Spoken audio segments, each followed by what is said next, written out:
Good afternoon. My name is Elisa Joseph. I am the Director of Programs at the U.S. Black Chambers. And I'm joined here today by Shay Taylor, who is a senior business consultant with Chase. And we are going to present to you today marketing in a digital world. And I think I don't want this booklet up. Just give me a minute. There's another one I want to share. And we're going to be presenting marketing in a digital world today, but we're going to do something, add a little something extra to this as well, which is we want you to really get prepared for walking into 2022 with everything that you need to begin to hit the ground running, be ready for tax time, be ready to be able to engage your customers in a compelling way. And so with that, I want to introduce Shay Taylor, and I'll have him introduce himself from Chase. And so we're going to have this dialogue around what that looks like, and we'll be incorporating marketing into this conversation. We also want to hear from you. And so from time to time, you will see me call on someone to join our conversation because we want to know what you're thinking as well and how best we serve you. So with that, Shay, why don't you introduce yourself to everyone? Yes. Good afternoon. It's great to be back with the Black Chamber again.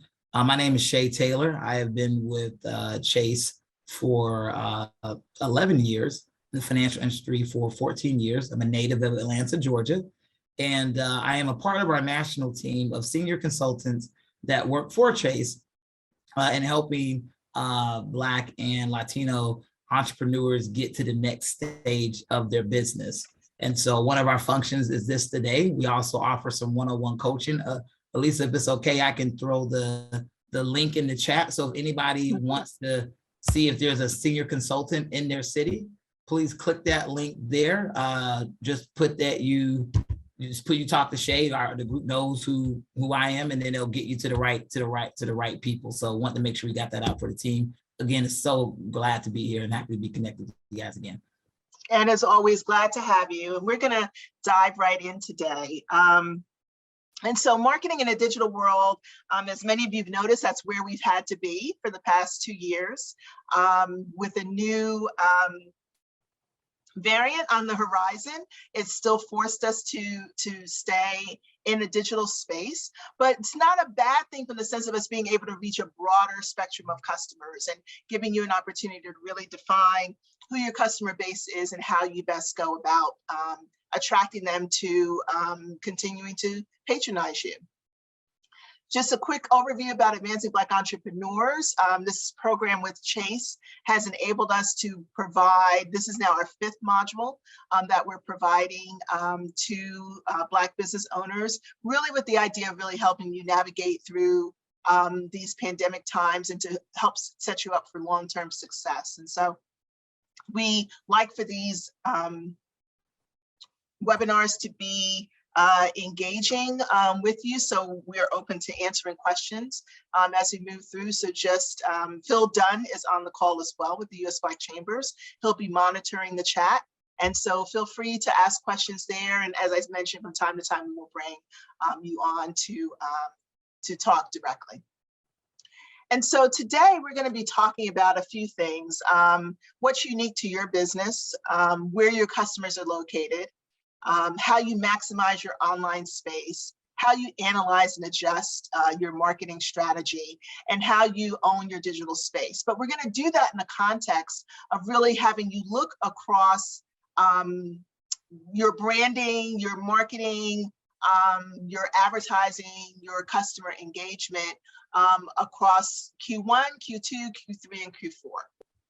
Really trying to have you go into next year with your planning in mind, having you begin to at least cultivate what that thought process is going to look like and how best to engage it as you're moving along the course of the year. What I'd love to start with, I think this is following your workbook as well. 20% of e-commerce sales are projected to rise by 2024. That's a tremendous amount of growth, about 30% over the past 3 years. And so it's a lot of transformation in this time. And what people do, how they shop with folks, how they want to do business with people is changing. And so we want to be able to ensure that you understand the value of digital marketing so that you set yourself up for success.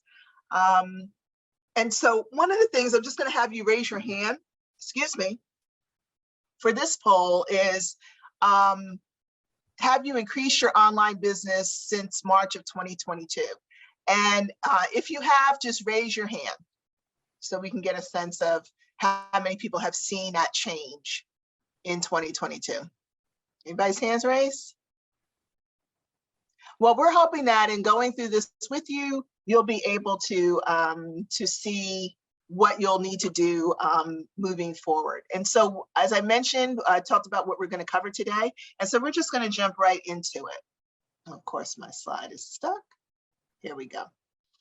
And so what I want to do, and I'm going to, again, sort of move out of this document back to the other one.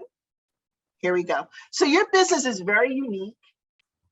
And its uniqueness means that branding is really critical to you being able to stand out as the entity that you are. And so doesn't matter how big or small your business is, you have a brand, and that brand has a message, it has a meaning, it has value to you, it has a vision that you've established, it's got a story. And so every time you start thinking about what your brand is, you really want to start with what's your purpose, what's your mission, what's your values. This is a great time right now to be able to evaluate that as you move into 2022. Is your brand what you always thought your brand to be? Have there been any changes, particularly since the pandemic, that you might need to now insert into your brand message and into your brand platform so that you understand the story you're telling, the journey that you're on, how you want to be able to engage your clients, how you want to be able to provide them with the best products and services and customer service that you can. And so every year I sort of look at December as a way of being able to reevaluate everything. What did I do this year? Did I meet my goals? If I didn't, why not? If there were other circumstances that were external to me, how do I help mitigate those things? And am I still delivering on my brand promise of what I said it is that who I am as a company? Am I still delivering in that space? And so as you think about that, it's important to think about your company goals for 2022.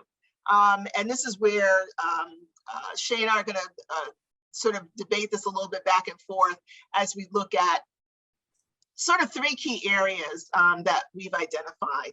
Are there new services that need to be introduced? Is there a new expansion into territories? And what are your retention strategies looking like?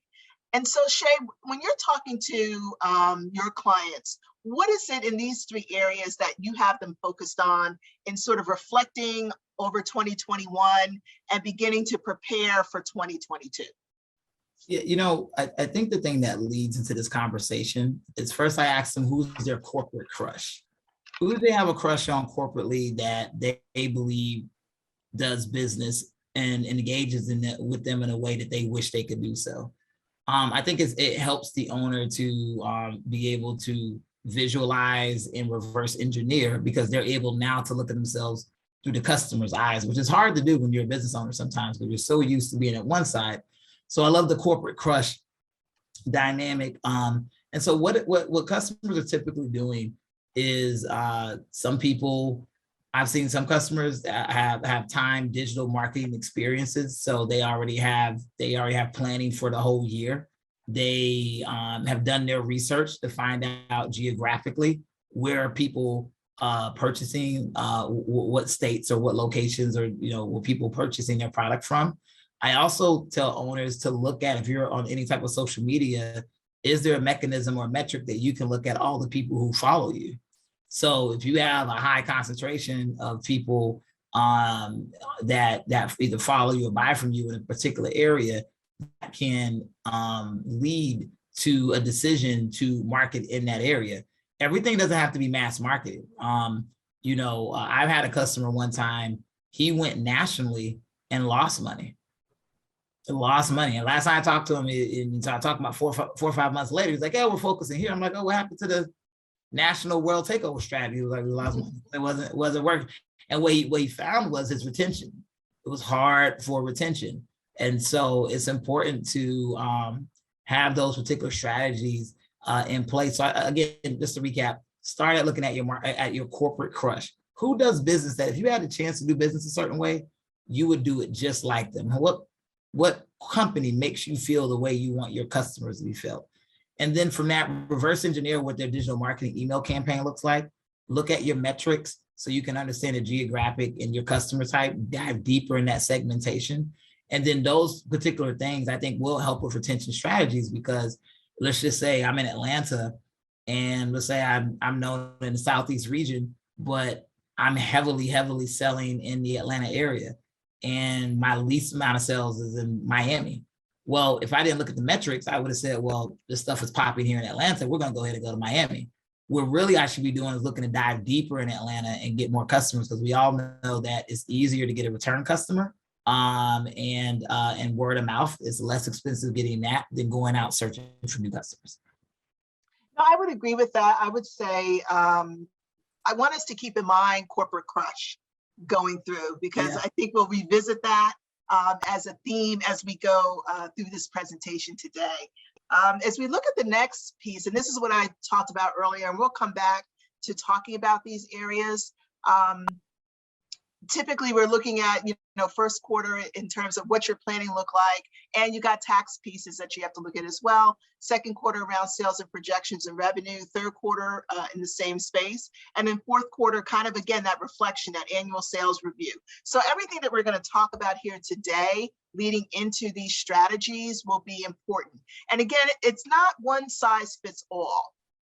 We'll talk about a number of different strategies, but one strategy might work for somebody else and it might not work for you. And that's why I want us to use the idea of corporate crush, because what that does is it helps you align to somebody who is similar in how they either market or how they're presenting their brand to how you are, to your personality, of your brand personality. And so you can then sort of see what they're doing and figure out if that aligns to you. And so this is really going to be a great exercise in us not taking everything and throwing it up against the wall. It really is about being very mindful of what strategies and what positioning you're going to take to be able to realize your best success. And then we'll also talk about these things. We never come to these presentations without talking about cash flow, without talking about your income statement or your balance sheet. All of your numbers, everything you're going to be doing from a marketing perspective is all going to lead back to this. And so we put this slide in here just to be as a reminder to you that we'll keep injecting this throughout the course of this conversation, because it's important for you to remember.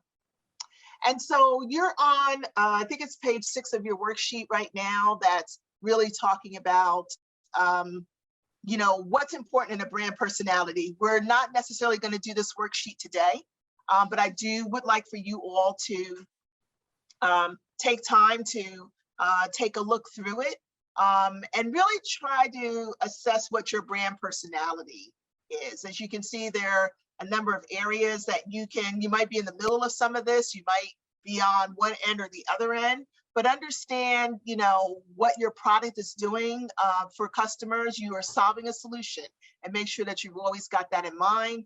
Price is important. Your promotion is important. We just talked about geography and place.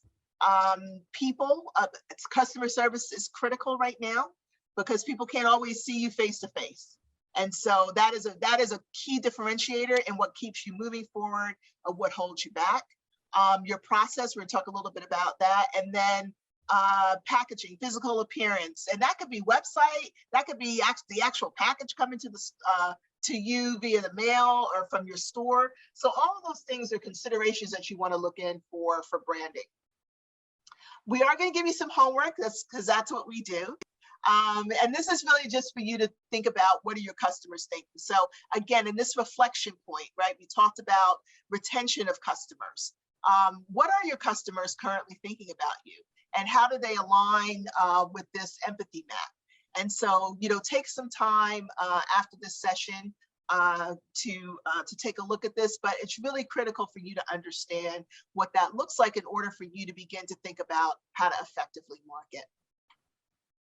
Right now, we know there are a number of places where our customers are, right? They're on our website. So they're coming into what we would call kind of our hub of service, trying to get, up-to-date information, trying to make sure that they understand, what we're selling. If you're selling online, the key thing is that you've got to make your navigation really streamlined. People got to get to what they get to, and they got to be able to buy it immediately. It's got to be sort of that one-click process almost. Once you start having people clicking too many times, 2 or 3 times or 4 times, you begin to lose them. So it's all about sort of understanding how you match your value proposition into the ease of how people can utilize your website. Everything from your imagery to it, to how SEO friendly or mobile friendly it is, to what testimonials people are saying about you and the images that you have there. And accessibility is now becoming key as well.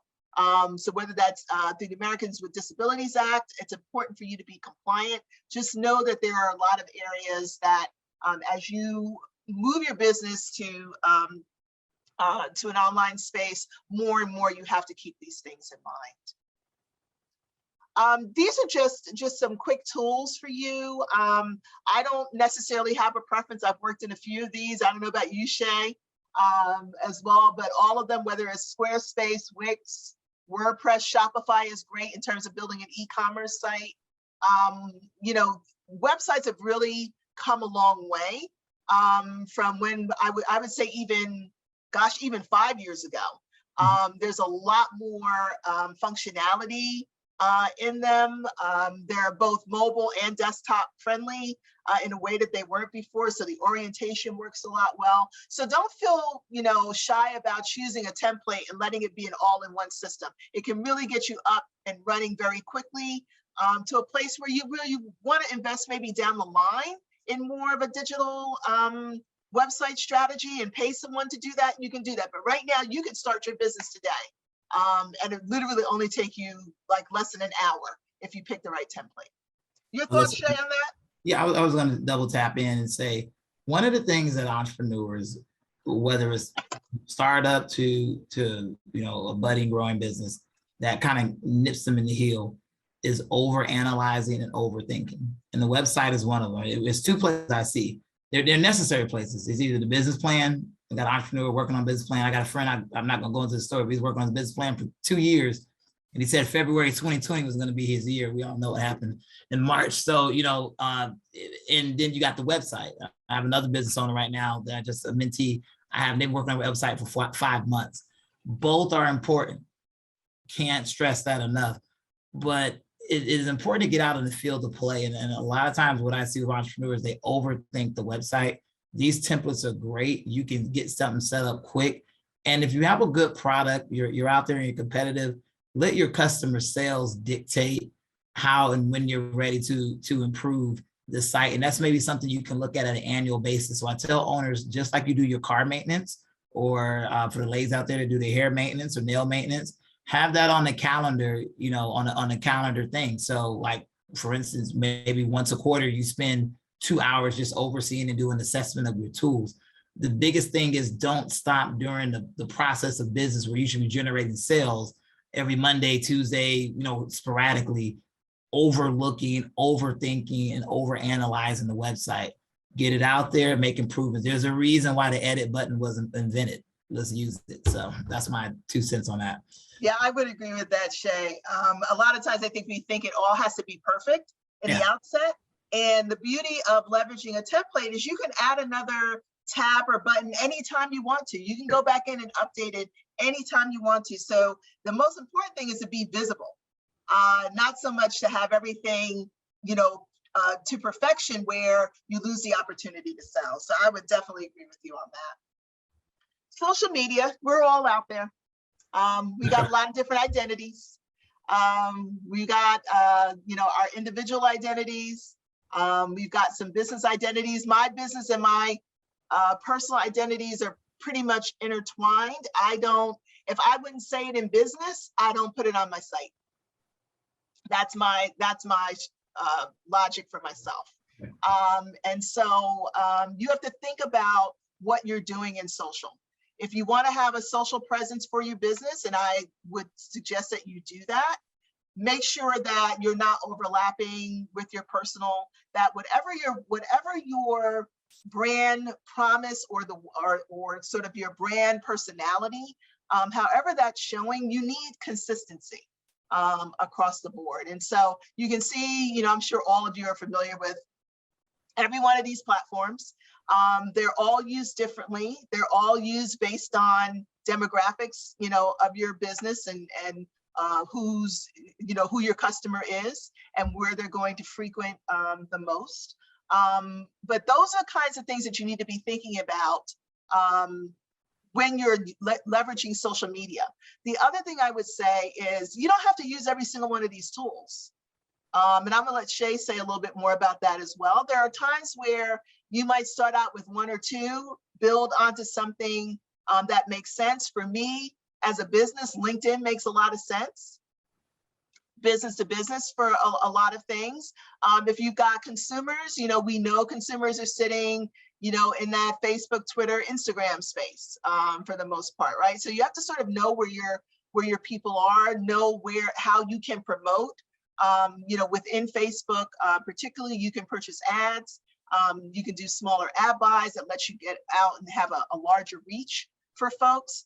YouTube, people want to see, we talk about the gram and we talk about TikTok and YouTube, people want to see visuals.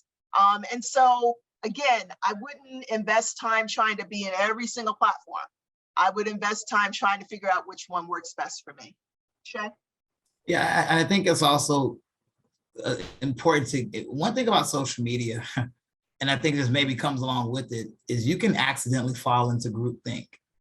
And I meet a lot of entrepreneurs that want to go straight to Instagram or whatever the new is to promote their business. I'll give you a great example. I have a mentee who is a doula. So she's a kind of like midwife services for mothers who are going to have a baby.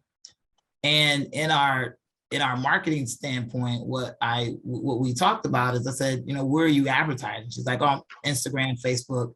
I'm like, yeah, but there's a lot of working moms.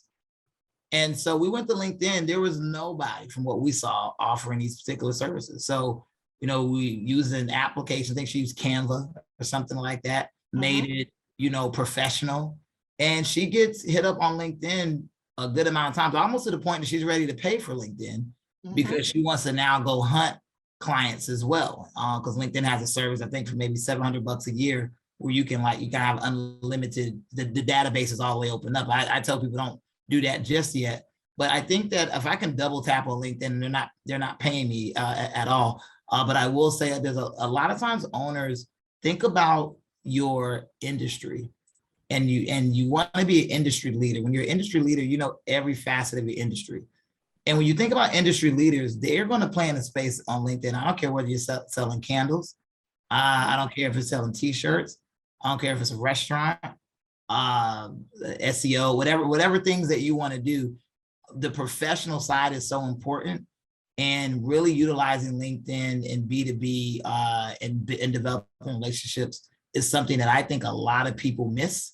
And you can really get to the top of your industry, be well known. And when you're at the top of your industry, by nature of where you sit out in the hierarchy and your industry friends, when you need that key man or key woman to hire, they're easy to come by. When you need to expand and maybe thinking about purchasing a business, maybe someone's going to retire, that's easy to come by because all these people all run in the same circle. So again, LinkedIn is not paying me, but I think that is a highly underutilized platform that has, I think, over 60 billion or million people on there. So, and each one of these has a different purpose, right?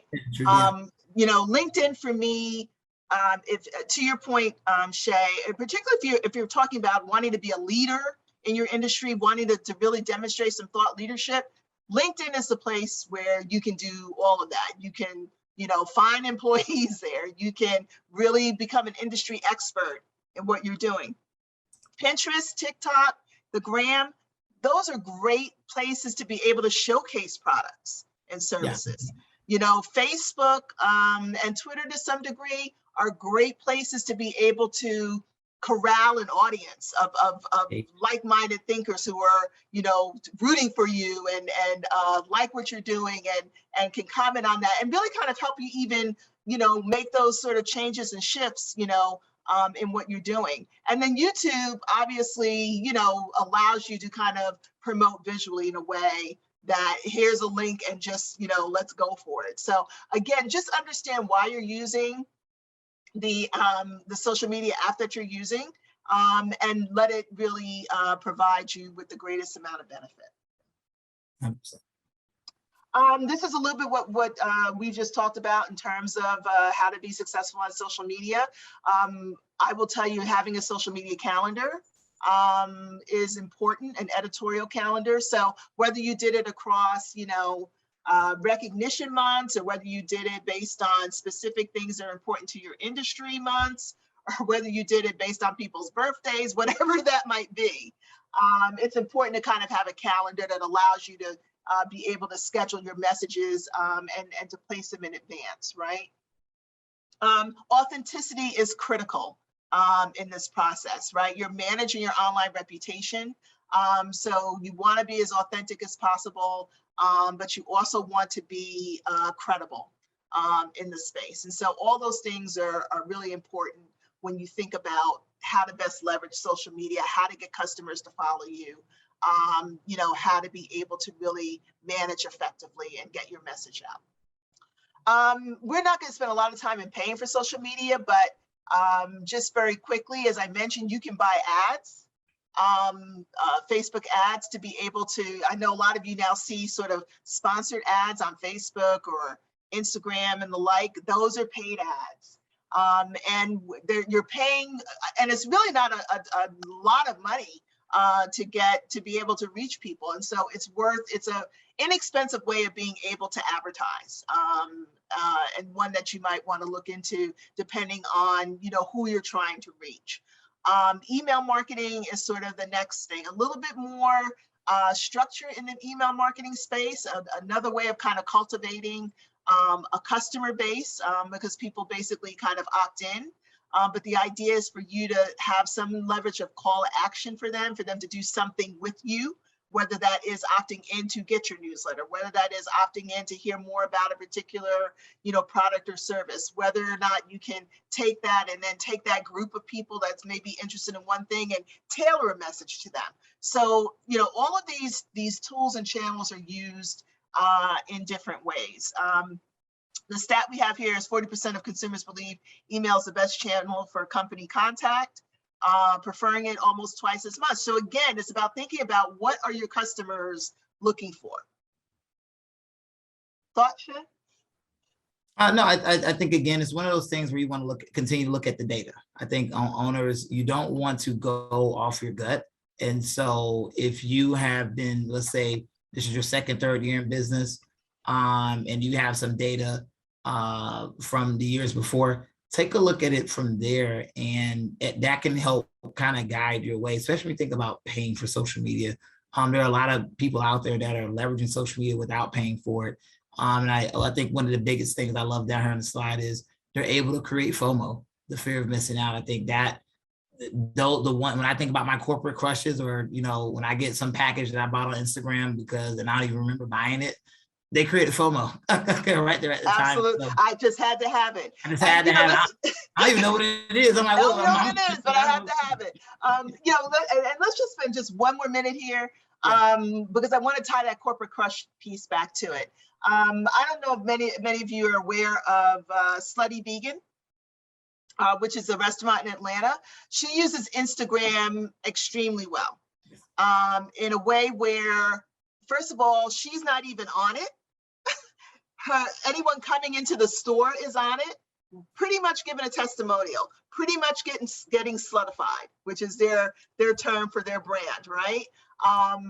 For the food that they're serving. And so find corporate crushes like that. As you're looking through, Facebook, as you're looking through Instagram, find those brands that sort of align to either your philosophy or how you present yourself as a company, and look at what they're doing, because this is a good way to be able to not only expand what you're doing on social media, but even reduce the amount that you might have to spend, because you build up such a great following that people have that fear of missing out and want to be with you. Yes, yes. Just some quick email marketing providers. Again, this is all based on, what you need to accomplish. And I would also say, when I look at these systems, you can look at them in a couple of ways. One is you can look at them strictly for just being email, just sending out email, want people to sort of know what I'm doing. You can look at it as a customer relationship management system. So you're storing contact information. And if you're starting to understand people's likes, you can sort of tailor messages specifically to them when you've got a particular product or service. But what's really critical in this, when we're talking about email systems in particular, is what is the best solution or the best way for you to be able to engage. All these systems are great, but they're not always as friendly in terms of what you have the time to do to be able to make them work. Constant Contact is probably one of the most popular ones that are out there. They've kind of upped their game in recent years. MailChimp is starting to up theirs.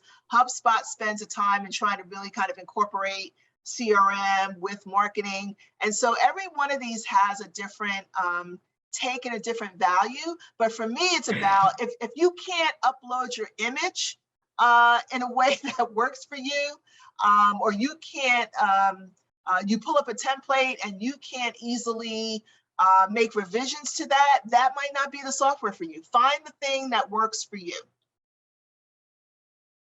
And Alyssa, it goes into that audit. And I think that what owners need to do regardless in all parts of the business is schedule time to think on the business. A lot of times I know a lot of times we're like, go, go, go. You got these different influencers out there. I hustle from sundown to sun up. I don't even sleep. I keep going. And I think that it's a misinformation about the business. Because we think about working on the business, you want to be able to sit down, have a cup of tea or a cup of coffee, and just have a dedicated hour of just kind of observing these things. And I know sometimes it can be challenging for entrepreneurs because, let's we went through this as bankers, right? Like we go, go, go, go, go. But as we grew, you took the time to sit down and read what the company was putting out, understanding what was going on in the environment. So I would tell entrepreneurs, if you're doing this, whether it's once a quarter, once a year, biannually,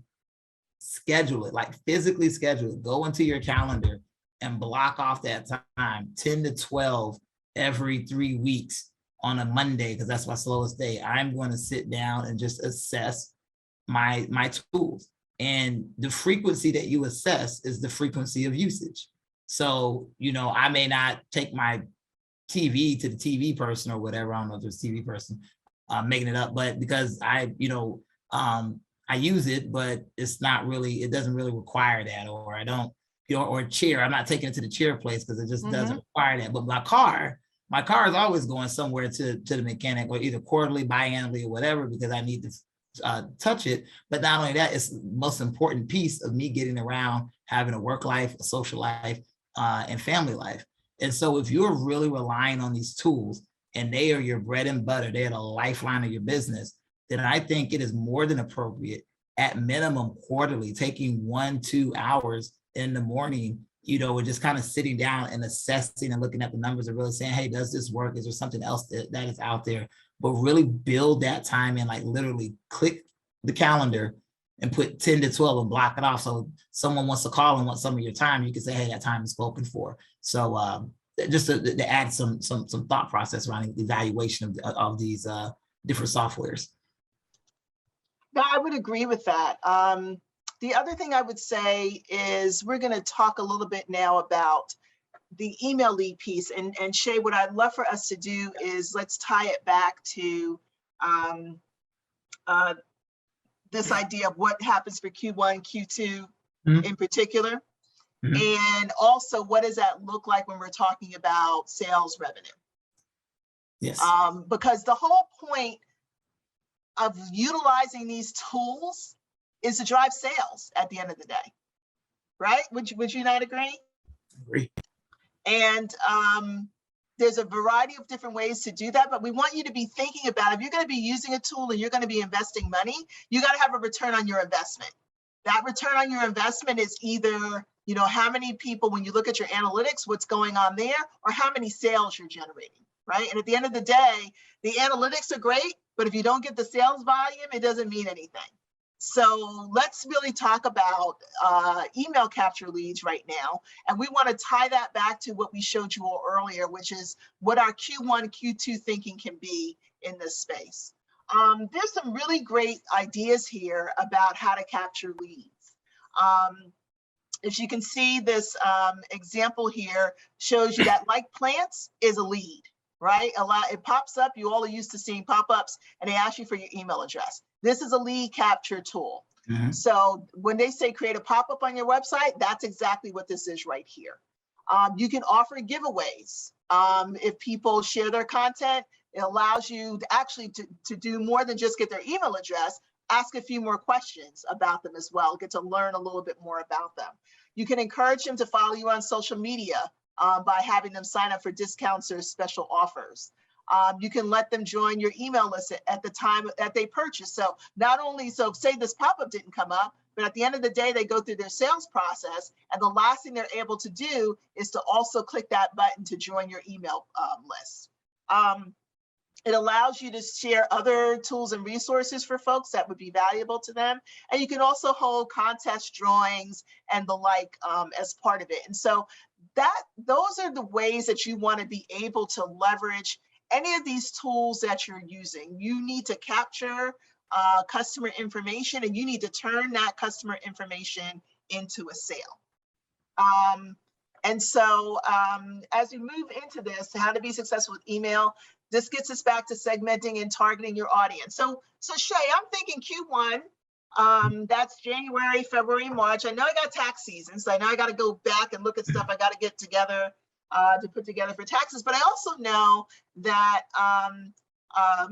you know, the spring months or the spring and summer months are my biggest sales cycles, and I got to get prepared for that, right? And so what are some of the things, if I'm looking at some of these tools, what is it that I should be thinking about relative to my sales volume, relative to my goals for Q1 and Q2, relative to what that means for cash flow perspective? How do I integrate all of that so that one thing is informing the other and is making an impact on the other piece? Yeah, it goes back to that planning session. I think that's part one, building that time in. And Q1 preparation is done in Q4. And I think a lot of owners, you know, we are planning we got half of 2022 somewhat maybe already planned, and the stuff that we're doing, like any type of corporate, now we talk about goes back to corporate crushes. Look at how your corporate crushes do things. You're looking at that. So I'm gonna speak from a time perspective first to dive in. Make those planning. You have to be thinking 3, 6, maybe 9 months ahead, so you can really sit down and take that time. And so when you're doing that planning, then you're looking at your data, and you're letting your data drive you. And then now when you get to the action and what action you're going to implement, now you're looking at all these tools and you're like, how do I use these tools to build better cash flow and better net income or better income? And one of the things that you can do is, you know, some things I've seen customers do is they put themselves in they look at how the customer buys and the frequency that they buy. They look at, you know, again, they look at their geographic location we talked about earlier and say, hey, can I squeeze more out of this particular location? They're looking at and observing these online spaces. I think, Alyssa, you mentioned it. If you're paying for some of these things, are you getting the bang for your buck? So let's look back at Q3 and Q2 of the previous year, or let's look at Q1, Q2. If Q2 is your busiest year, let's look at Q2 year before and say, hey, how was the ease of the customer experience? Was it easy for them to purchase? Was it easy for me to deliver? Did this tool help bridge whatever gap that I needed? And if it did not bridge the gap, that's a great then action item to then spin and call that company or email that company or message that company. And then you can really articulate. Because I think a lot of owners sometimes when they're reaching out for help, because they're so in their head, and I understand it, they'll say something big like, this is not working for me, or blah, blah, blah. And they can't really articulate. Where if you go to, let's say you have a CRM and you go to them and say, hey, look, what is happening is when someone is purchasing, I'm not capturing when it's purchased from this particular point. Is there a plugin? Is there something we could do to make sure that it's capturing here? Or you know what, I'd like to be able to click a button and have all of the emails that I've captured and have them real easy. I'm going to 2 or 3 different spaces. Do you have that plugin or opportunity there? You're going to get started and get very, very granular.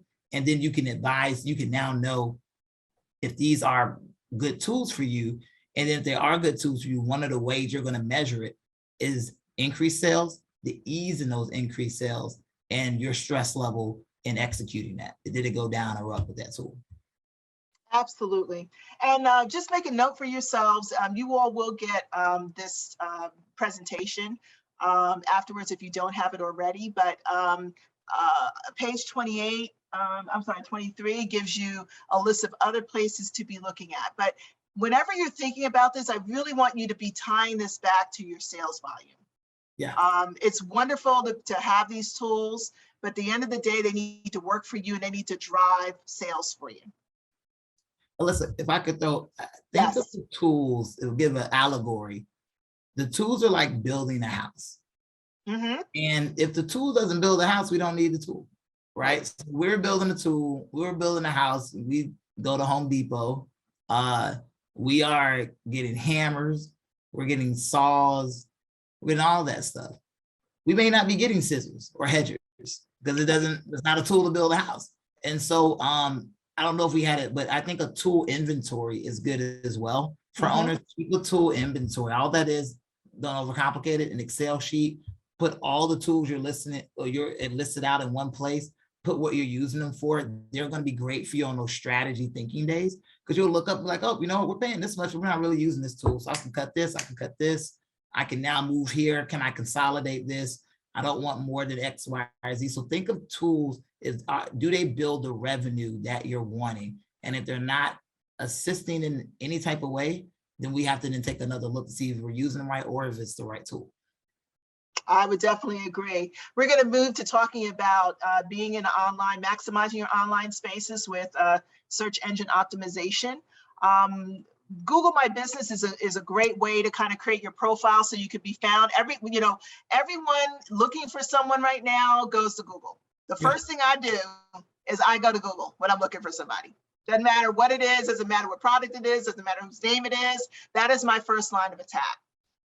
And as you all know, you want your Google profile to be at the top. You don't want it to be midway. You don't want it to be at the bottom, right? And so you have to work to expand what's called your search engine optimization, so that's like the number of times that people are kind of clicking and looking for you and finding you. That helps you rise up further and further to the top. And that's where you want to be. So that's a really important focus as you think about how you link your social media to your website, to all of these pieces. They all work together in order to increase your ability to be found. The other thing is creating your Google My Business profile is important too, because it does help for people to be able to know who you are. You've got a profile in Google. We have partnered with Google at the US Black Chambers in a couple of ways. One is we have a program called Buy Black, which is our online directory as well as a certification portal. We are the only organization providing certification strictly for Black-owned businesses. And we partnered with Google and their Black-owned badge to connect those two things together. So if you're certified with us or you come into the platform with us just as a directory participant, we also ask you to add the Google Black badge. And so that is a way that Google has really been committed to Black businesses, to getting them to be recognized and noticed across the internet. And so again, it's just kind of these little tools and just sort of understanding how things work and why they work and what's important to them. That's going to help make the difference in how your business is seen and how many people continue to come to you so that you can grow. Pages 26 and 27 kind of give you a way of being able to create these keywords to sort of jumpstart your SEO presence. And so that's what you want to make sure that you're doing. Keywords are everything for people to find you. They need to be short. They need to be really descriptive of who you are. They need to really connect with people as well. Think about, don't overcomplicate what it is that you do. It has to resonate to the consumer looking for what it is that you can provide them. So don't overcomplicate your message in this. And then you can also leverage the tools that Google has in terms of understanding how well your site performs. So that allows you to increase your performance by understanding that, and also to get analytics on how people are coming to you and what they're doing when they come to you. All of these things, we offer a whole series of training with Grow with Google that helps you understand all of these pieces. And so you're not alone in this. We can help you through that process. usblackchambers.org/webinars has our whole list of all of our Grow with Google trainings on it that can take you through each one of these steps. But the most important piece is to begin to incorporate them into what you're doing. So what does automation mean for us, Shay? Like, is it supposed to make our lives easier or is it supposed to make our lives harder? And I love automation. It's supposed to make it easier. Sometimes it can feel harder when you have to set it up. If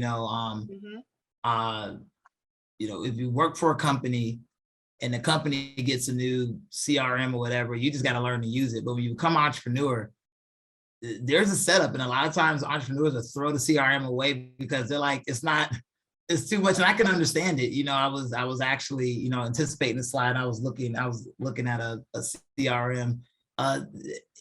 It's kind of hard to, you have to kind of visualize it. You have to sit and think through. That's why it's important for you to sit down and critically think through your business. But when you pick the right thing, and last but not least, Elisa, I would say with all the things that the Black Chambers is doing, I would tell the participants to use you all as a resource first. We don't have to go out there and invent the wheel. There are already connections out there to help you get started. If you're going out from scratch, talking to a couple of friends and trying to figure it out, I think you're going down the wrong path. I think utilizing your local, whether it's it's the U.S. Black Chambers or people locally, a lot of these are already solved for and they're free advice. So you don't run out there and pay your hard-earned money. But in automation, you want to be able, like it says here, you want to be able to do more of less. So you want to look at, does the automation take out the mundane task to be able to help you continue to work in the multiple channels of your business and keep momentum going. So I'm a fan of automation. I would tell business owners, you got to set that automation up, so you have to spend a little time at the beginning making sure, because it's only going to output what you input. If you input the wrong stuff, it's going to then work the opposite of what you want it to do. Absolutely. And Shay, do me a favor. Can you put the consultant link in again for folks? Yes, I will. This is why we do this together, because the guidance that Shay and his team offer is invaluable, and we want to be invaluable to you as well. And so we've tried to make this easy so you don't have to go all over the place looking for things. We want to be sort of that one-stop shop for you, and hopefully you're hearing that today. I'm going to go through one more thing, and then I'm going to open it up to everybody for us to have just a nice little conversation, because I want to talk a little bit about what they're calling multi-channel marketing, but I'm going to call integrated marketing, and then talk a little bit about analytics. Multi-channel marketing is really this idea. So we just talked about SEO.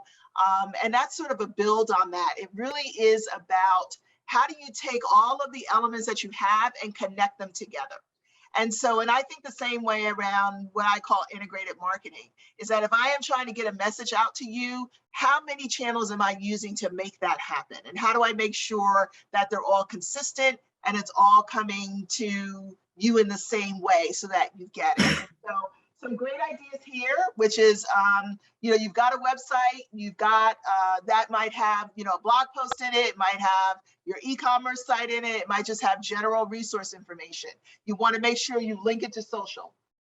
You want to make sure that in any email you're sending out, you've got all those elements, your web link, your social links in that correspondence. You want to, if you're using Twitter, you need to post it as a tweet. If you're leveraging a blog, you want to be able to capture people's information with a form in that. If you've got imagery that you can use, you want that not only in the site, but the ability to be able to share that in those platforms where visual medium is really critical to people making a decision about what you do. This is all part of what your marketing strategy becomes, and it's all part of driving your revenue. So I think if you can keep connecting to that idea that I just don't want you to do this for the sake of doing this. I really want you to do this because when people can't get to your store, you need a way for them to be able to purchase from you. And right now that's digitally. And right now, everything you do, you want to be able to drive sales. You want to be able to drive your next customer. You want to be able to drive a new market. All so we're that. going to talk. Go ahead. I'm sorry, Shay. Go ahead. I said all that and more. That's great. And then this is, I'm just going to hit this part, just, final. There's a few more pages in this, but, we talk about metrics a lot because, back in the day, we used to just, we'd advertise and we get some impressions and we get some folks, but we never had a way of really measuring it, right? And so now the good thing with these tools is that you're able to do that. You're able to know how many people clicked on an ad. You're able to know how many people responded to an email or to a pop-up that you sent. And so whenever we're talking about goals, we always call them SMART goals. They're specific, they're measurable, they're achievable, they're relevant, and they're time bound, okay? So when I talk about, leveraging Q4, leveraging right now to be thinking about Q1 and how we're entering the marketplace in 2022, getting that set up for what we're doing Q2 and Q3 in terms of really driving our sales revenue. This is what we're talking about. How do you create those goals that are specific to what it is you're trying to do, that are measurable so that you know what's happening, that you can connect it back to something, whether that's Google Analytics, whether that's email analytics, whether that's dollar volume, which is what we ultimately want it to be. Make sure that you're always analyzing and adjusting to make that work. And that in and of itself, we're talking about sales, but then we're going to talk about cash flow as part of this, right? The more sales you're driving, the more cash on hand you're going to have, right? It's going to enable you to pay your bills. All of these things are connected. And so, Shamala, this is your area of expertise. I'm going to let you talk about how those two things are together. But I want you to think of marketing as that connector to revenue, cash management, and growth. Yeah, definitely. So, I think the question, I think, if I'm putting myself in entrepreneur's shoes, is, well, how do I measure? Because there's many ways to measure, right? You could measure through the bank account. You could measure through the amount of orders gone. And those are all those, they are definitely ways to measure. I think they're very rudimentary. I think when we're talking about setting up AI and automation, one thing that we haven't mentioned on here is, an effective either QuickBooks or have an effective bookkeeper. Right. So as these things flow, because you think about your business, all this stuff is just moving. You want to capture it. And so what you want to be able to do as an owner is when you're doing your, I'm definitely on the strategy day. I think I'm trying to make everybody do a strategy day. When you do your strategy day, and you're just looking at all the bits and pieces of the business, you can start by looking at your metrics from your online engagement, sales, advertising campaigns. Then you can pull and print your P&L and balance sheet. You can pull a comparison from year over year. So that way, if you're looking at year over year comparisons, you got on the left side, at the top and at the bottom, you have last year's tool usage and metrics, online metrics this year, tool usage and online metrics, measuring the same time frame in the year. And you do the same with the P&L and balance sheet from last year, the P&L balance sheet up top. And these are where you're going to really start to uncover parts of the business. What you're becoming is a tactician of your business. You're moving from small business owner, entrepreneur, or I say entrepreneur to business owner. This is what we mean. We're working on the business. And it's easier said than done, but you got to create the time. So I know we're establish a culture. I'm gonna peel from this slide. Let's establish a culture of leadership for yourself, and make sure that you're driving and get all your metrics out, not only your online metrics, but your revenue metrics. And then, it allows you to make sure you're looking at the honest numbers to help you out, because those revenue metrics that will hit the P&L and balance sheet, which will ultimately go on a tax return. If you're owner looking for access to capital, those are going to be important in telling your story. Alyssa, you've heard me say, at the starting point of your business, you're going to tell your story verbally, which is perfectly fine, and you're going to continue that. But when you're trying to grow and scale, and you're trying to get lending partners like a bank or local micro lender, you tell the story through the numbers, and you want to be proficient at both. And what I just said helps lead you there. Right. And so if you look at pages 36 and 37, creating that dashboard, I love how you just tied this together, Shay, because if someone is purchasing something from you online, that is recording somewhere. It's recording your bank account. It's recording somewhere, right? On your website. It's recording into something, right? You're driving that revenue someplace. There's $1 coming in somewhere. And so the connection of what you're doing from a digital marketing perspective to what the outcome of that is, which should be $1 or some level of revenue, where is that being collected, and how do you know what's happening? And that's what's really critical. So as much as we're talking about your digital tools for, email, for social media, for your website, don't forget QuickBooks. That is probably your most important tool in this. So what I'd love for you all to do is to think about, what are some metrics that you'd want to collect? And when you create a dashboard, where are you collecting that information from? Because at the end of the day, it has to tie into something. And if that means it ties into your numbers. And you're not going to know what your cash flow is unless it's tying back to QuickBooks. You're not going to know what your sales volume is unless it's tying back to QuickBooks. You're not going to know what your income statement looks like, your P&L looks like, unless it's tying back, into QuickBooks. So that is, if anything, the measure to me of the success of these strategies is what these dollar amounts come in to be within QuickBooks at the end of the day. That's how we keep score in business. We keep score. How to keep score, absolutely. Because I think owners, sorry, we're jumping in. No, it's perfect. I think owners sometimes with all these metrics, we lose on how to keep score in the business.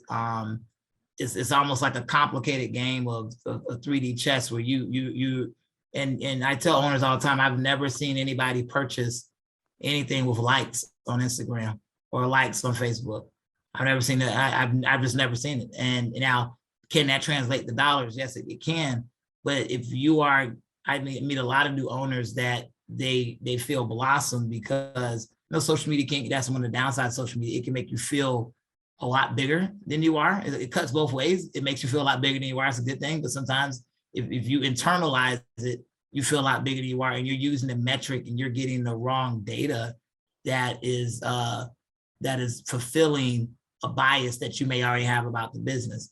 And that's why we tell you to look at multiple metrics, because the ultimate way to keep score in business, in my opinion, is income, revenue, top line revenue, net income, and managing expenses. Doing those areas well, that's what the bottom line, basically.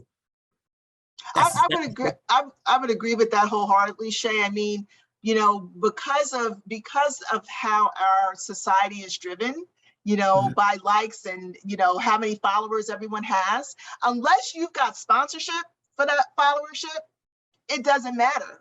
But Doesn't it's matter. got to translate into some dollar amount at some point if you're a business. Right now, if you're just an influencer out there, different story. But if you are trying to drive revenue as a business and grow, then you're either going to get a sale, or you're going to be somebody's going to provide you money to be a sponsor of your company because of what they like that you're doing, right? Those are your avenues of revenue driving. And that's what I want us to always keep in mind. Don't use a tool for the sake of using a tool. You use the tool in order for it to drive revenue. And I think if we keep that in mind, that will help us really be able to further what it is, the growth and the strength of our businesses moving forward. Definitely so. I'm going to stop there. I'm going to open it up. Feel free to open it up if you all have want to come on and just chat for a minute. We'll take about 3 to 5 folks before we close this out, but we'll love to sort of have a quick conversation with you. All right, Elisa, this is Philip. I've scanned the room and it looks like there were a couple of questions that came in about more information about USBC and partnerships with their organization. Who would be the best person to get in touch with? So what we always do, and Philip, you can co-sign this for me, after every one of these events, we send all of you an email. So please be on the lookout for that. We're going to give you, in the chat, we're going to let you know that you can contact us at programs@usblackchambers.org if you want to contact us directly. We're still going to follow up this webinar with information for you. That's not only this presentation, it's the link to a Chase business consultant. It's also some links to various areas within USBC where you can get more information about all of our programs, whether it be by Black, whether it be our webinar series, you know, whether we are always, you know, working with larger corporations to make sure that we're able to get you the best resources out there. And so if anything, if you just checked into usblackchambers.org on a daily basis just to see what's happening, that would be great. You can sign up for our newsletter as well. We send that out at least once a week to let you know what's happening. And we're really excited about 2022. We've got some really great things on the horizon. We are really going to be focused on procurement, access to capital, and we're going to be doing a lot more sort of business consulting, technical assistance in the space as well, because we really want to see you grow to the levels that we believe that you can. And so sessions like this that we do with Chase and specifically with Shay are the things that allow us and enable us to continue to provide you with ongoing resources and information, tools and connections that are going to make the difference in you being able to get contracts, being able to get financing, being able to hire more people, being able to grow your business. All right, thank you so much. And then there was another question that came in. I'll toss this out to both of you. It says here, this is from Teresa Davis. You covered a wealth of knowledge and expertise. Thank you so much. Do you recommend business owners work in the order that this presentation presents the information? That's a good question. I would say, yes, you can work in the order that it's presented, but again, with the caveat of understanding, that's why we record this. We also want you to tie it back to understanding how it impacts your bottom line. So it doesn't make any difference if you do this, if you're not making a positive impact on your bottom line. So whether you start with, I think you always want to start with the website. You always want to start with social media. They're very easy things to put together. We're happy to help you, with that. So again, feel free to reach out to us for any assistance in that space. And as I mentioned, we have 4 other webinars that we've done with Chase around cash flow management and navigating your business and business development, all of which that you have access to by going to usblackchambers.org/webinars.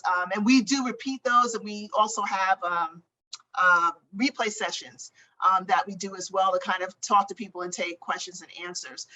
In 2022, we're going to have some office hours. So that will definitely also help with you being able to talk to us directly about your specific business case and for us to be able to connect and refer you. But yes, I would recommend starting with this first, particularly in this digital space. But I also want you to be thinking about how you connect it to your bottom line. Any other questions? I'm scanning. And it says here, let's see here, although I am familiar with financial statements, P&Ls or profits and losses, there are many business owners who are not. What resources are available to help with creating this information? So as I mentioned, we do have some that are available, with other sessions that we've done. I would say that if you want something specific, please reach out to us directly. The most important thing that we have focused on in the work that I've been doing with Shay, and I'll let him answer as well, has really been around cash flow management. One of the sessions that we had has some really great tools and some booklets that I think you could just access with a link. And so if you want to reach out to us and ask about those, we're happy to send those. But those are the most important things. We really try to tailor, what we're doing to what's happening with each of our businesses. And so we have a number of other resources that, will be helpful as well. Shay, excuse me, do you want to mention anything? Yes. Sorry, my Zoom acted up. I had to get. I know, I've been there. Yeah, I think it's a good question. I think it's one of the more underrated skill sets that business owners do not really take the time to learn the balance sheet and the P&L, and for a number of reasons. One, they're running a business, they're wearing a lot of hats, but also, somewhat where to go. I think this is where you all at the Black Chambers can fill in that gap set with additional knowledge. But then also what I would say is, there has to be there are business services in every city. Now, each city is different, but look at those places that are providing those kind of that free help to entrepreneurs. And a lot of times they're working with the CPA or somebody or a bookkeeper that can help that. And what I would do is I would find a good bookkeeper and I would get them to explain to you and walk you through the balance sheet and the P&L. I know that's how I learned that, and being able to translate and what the numbers say. So, you have some, I know we're in a new era where everything is automated, but I always I wanted the old school quintessential glasses and suspenders, do it by hand CPA. That's who taught me. Those guys and girls are retiring now. But I will say there are a lot of people out there, and I would start with finding a good bookkeeper, or looking for places in your area that offer those business resources. Last but not least, small business development centers, SBDCs. They're phenomenal for going to get education, and they're free as well. You're already paying for them with your taxes. So if you have any colleges in your area, there should be some local SBDCs, which stands for Small Business Development Centers. So those are a couple of places that you can go to kind of fill that knowledge gap. Yeah, but we work with a lot of those. And as I said, next year, we're going to focus a little bit more on those spaces. We found, I would say every time we do that navigating cash flow session, Shay, that is like the biggest hit. Yes. And so I just think that we will probably offer that a lot more frequently. And so just sort of stay tuned, just kind of keep watching us. You'll see it. It really is a good session for you to attend. And it helps you with exactly what you're talking about. Other questions? All right, I think we have answered all the questions. The feedback that's coming in looks great. Everyone is very appreciative of the feedback, and they thank you both for the presentation. And then someone mentioned that the SBA is also a good resource for free technical training and learning. And just so you all know, next year we're a part of the SBA Community Navigator program. So a lot of those resources, we're going to be spending a lot more time engaged in next year. And so that's why I said, just kind of keep coming, keep hanging, keep watching. you know, we will, and reach out to us. We will get you connected with the resources that you need. Some of it we will do ourselves, some of it we'll do with partners, but we will make sure that you have what you need in order to make sure that you understand your balance sheet, your P&L statements, so that you can successfully navigate and grow your businesses. So we don't have any more questions. I want to do this. I want to thank you all. First of all, for those of you who are returning, we do have folks who come every time we do one of these sessions. I want to thank you for your support all year long. I want to wish everybody a wonderful holiday season, a very, very happy new year. We're excited about 2022. We're excited about what you're going to be doing and the success that you're going to have in 2022. And so we're looking to working with you, looking to talking with you, and looking to connecting. So please have a very, very happy and a very safe holiday. And we look forward to seeing you in January. Take care.